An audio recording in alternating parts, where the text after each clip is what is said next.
Bom dia! Louvado seja Deus por mais esse dia de vida e muito obrigado pela sua agradável companhia. Você já imaginou ir a uma maravilhosa festa e você estar lá naquele ambiente gostoso, experimentando coisas maravilhosas e de repente, por uma razão qualquer, você sai daquela festa e quando você retorna, você não pode mais entrar na festa. Já imaginou? Que sensação você teria, hein? Eu vou falar sobre isso dentro da palavra de hoje. Mas antes, eu quero pedir um grande favor para você. Aperta já esse like aí, esse joinha, inscreva-se no nosso canal, ativa o sininho para receber as notificações e compartilha, manda o link dessa palavra para muitas pessoas, porque assim você ajuda a espalhar a palavra de Deus. E eu quero orar por aqueles que são missionários e missionárias da palavra de hoje. Eu quero pedir que Deus derrame muitas bênçãos na sua vida e vamos estar orando aqui no final, tá bom? Eu quero também deixar um aviso importante. Todos os dias nós temos pelo menos 3 novos vídeos aqui no canal. Às 0 hora tem a palavra de hoje. Às 15 para as 6 da manhã tem a oração de hoje. E às 15 para as 8 tem 60 segundos de Bíblia. Acompanhe aqui esses 3 vídeos e seja abençoado por Deus, tá bom? Hoje é sexta-feira, dia 14 de junho de 2019. Eu sou o Ney Santos e é com alegria que eu trago até você a palavra de hoje. Abra comigo a sua Bíblia na carta aos Colossenses, capítulo 1, versos de 15 a 20. Ele é a imagem do Deus invisível, o primogênito de toda a criação. Pois nele foram criadas todas as coisas nos céus e na terra, as visíveis e as invisíveis, sejam tronos ou soberanias, poderes ou autoridades, todas as coisas foram criadas por ele e para ele. Ele é antes de todas as coisas, e nele tudo subsiste. Ele é a cabeça do corpo, que é a igreja. É o princípio e o primogênito dentre os mortos, para que em tudo tenha a supremacia. Pois foi do agrado de Deus que nele habitasse toda a plenitude, e por meio dele reconciliasse consigo todas as coisas, tanto as que estão na terra quanto as que estão no céu, estabelecendo a paz pelo sangue derramado na cruz. Com esse último versículo fica muito claro para mim e para você sobre quem Paulo está falando, não é? Você já sabe, né? Isso mesmo. Paulo está falando de Jesus Cristo, Jesus Nazareno. Todas essas palavras são palavras descrevendo a obra e a pessoa de Jesus. E é maravilhoso quando Paulo fala sobre Jesus, exaltando e mostrando que Jesus não foi simplesmente um homem que passou pela terra, não foi simplesmente mais um grande profeta, um bom homem de Deus. E aí talvez você me pergunte agora, Ney, mas qual a razão de Paulo estar enfatizando isso? A razão é porque a igreja de Colossos estava sendo invadida por heresias. O que são heresias? São falsos ensinos, ou ensinos que contrariam a doutrina da igreja. A igreja tem a sua doutrina estabelecida, e aquilo que vai contra aquela doutrina, a doutrina dos apóstolos, a doutrina de Cristo, da igreja de Cristo, aquilo que vai contra é uma heresia, é um ensino falso. Preste bem atenção que eu não estou falando de doutrina de igreja A, B ou C das igrejas de hoje. Eu estou falando da doutrina da igreja de Cristo. Aquilo que foi estabelecido pelos apóstolos de Cristo e que constam nas escrituras sagradas. Porque existem outras doutrinas. Por exemplo, tem igreja que tem doutrina no sentido de pedir que as pessoas usem determinadas roupas, que não usem essa ou aquela. Eu não estou falando dessa doutrina, desse conjunto de regras da igreja dos dias de hoje. Eu estou falando da doutrina dos apóstolos, do ensino dos apóstolos, aquilo que está lá na Bíblia. Então, nessa época, na igreja de Colossos, estavam entrando muitas heresias que contrariavam o ensino de Cristo. Esses hereges, essas pessoas que estavam espalhando esses falsos ensinos, eles promoveram na igreja um certo sincretismo de tendências religiosas distintas. E eles criaram uma confusão e uma desunião na igreja cristã. Daí a necessidade de Paulo trazer orientação, porque ali naquela igreja eles estavam recebendo a influência, por exemplo, da religião greco-romana, do judaísmo e de uma espécie de gnosticismo. E esse aqui, sem dúvida nenhuma, era um dos que estava causando mais confusão. Por quê? Porque nessa época havia um pensamento do gnosticismo que vinha para desqualificar a pessoa de Cristo. A heresia do gnosticismo nessa época aqui dizia que o espírito é bom, mas a matéria é má. E a resposta de Paulo diz que Deus criou o céu e a terra para a sua glória.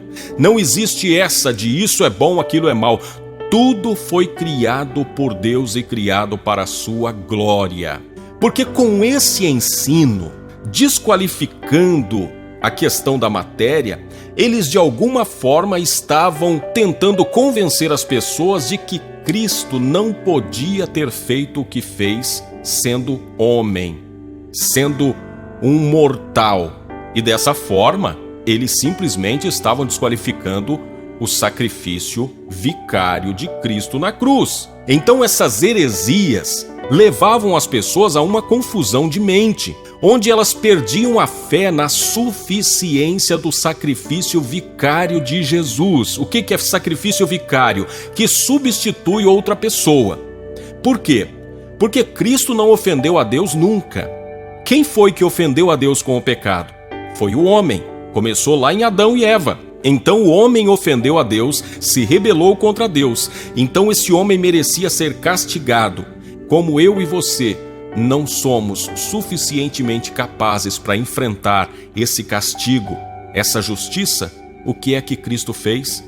Ele se ofereceu para ser castigado no meu e no teu lugar. Então é importantíssimo deixar claro que Cristo veio numa estrutura humana e através dessa estrutura ele se ofereceu como sacrifício. E isso precisa estar firme na nossa mente. Mas as heresias e a confusão que aquelas pessoas estavam promovendo na igreja levavam as pessoas a perder a fé. E com isso, o que é que elas perdem? Perdem também a paz. O cristão, ele tem uma paz que é fora do comum, porque é uma paz dada por Deus, uma paz conquistada com o sacrifício de Jesus, porque a palavra diz, estabelecendo a paz pelo seu sangue derramado na cruz. Agora, quando a pessoa entra numa confusão e não consegue mais crer no sacrifício, na suficiência de Jesus, ela perde a paz. Se sente também uma pessoa presa, mesmo estando do lado de fora da prisão, porque aquele que está na igreja entende-se que foi liberto. Mas tem pessoas que estão na igreja ainda se sentindo presas e sem paz. E o pior de tudo, quando elas perdem a fé na suficiência do sacrifício de Jesus, perdem também a sua salvação. Porque a salvação reside somente em Cristo. É quando eu recebo Jesus e eu recebo sobre mim o sacrifício que Ele fez, aí eu tenho a minha salvação. Eu me lembro que quando eu era muito jovem, por volta dos meus 14, 15 anos, quando a gente ia numa festa, num clube, por exemplo, quando a gente entrava num clube e precisava depois sair para fora para fazer alguma coisa, comprar alguma coisa, ao sair do clube eles carimbavam a mão da gente. Aquele carimbo ficava ali na mão e você não podia deixar aquele carimbo desaparecer, porque para voltar precisava entrar com aquele carimbo. E olha, teve situações onde eu vi muitas pessoas ficarem para o lado de fora, porque elas voltavam com o carimbo apagado e aí ficavam tentando convencer o porteiro, e o porteiro, sendo rigoroso, não as deixava entrar. Da mesma forma, aquele que perde a marca do sangue de Cristo, que deixa de acreditar no sacrifício de Cristo, que Ele é suficiente, e começa a se apegar a um monte de baboseiras, a um monte de coisas que não é o sacrifício de Cristo, corre um sério risco de perder a sua salvação. A minha oração hoje é para que você confie, acredite que Cristo é suficiente para te salvar e você não precisa de absolutamente mais nada. Querido Deus, Pai de bondade, de graça e misericórdia, eu invoco o Teu nome sobre as nossas vidas, clamando para que o Senhor faça com que cada pessoa, ao ouvir essas palavras, possa compreender que Jesus Cristo veio a esse mundo em carne e em sangue, com estrutura humana, nasceu de uma virgem, padeceu sobre Pôncio Pilatos, foi crucificado, morto e sepultado, desceu à mansão dos mortos, ressuscitou ao terceiro dia, subiu aos céus e está sentado à direita de Deus Pai Todo-Poderoso, donde há de vir a julgar os vivos e os mortos. E a partir desse sacrifício, nós podemos ter vida e vida eterna, vida em abundância. Com esse sacrifício, Deus, nós sabemos que podemos nos achegar diante do Teu trono para pedir, para orar, para interceder, para agradecer. Primeiro, Senhor, eu te agradeço por ter enviado o Seu Filho. E eu também te agradeço porque o Senhor nos ouve e nos atende. E sabendo que o Senhor me ouve, eu peço, faça com que cada pessoa possa agora ser liberta de todo e qualquer mal, de toda e qualquer mentira, engano, de toda a astúcia do inimigo, que ela possa saber que Cristo se entregou por ela como um sacrifício perfeito e ela não precisa mais viver presa, enredada de tantas coisas, oferecendo sacrifícios como faziam na antiguidade. Ela não precisa disso. Ela só precisa crer em Jesus e andar com Ele. Senhor, estenda a Tua mão para curar, estenda a Tua mão para abrir portas e para trazer paz a todos os que me ouvem, em nome de Jesus. Amém. Eu quero pedir que você compartilhe o link da nossa palavra e que você inscreva-se no canal, dê o seu joinha e que Deus te abençoe muito.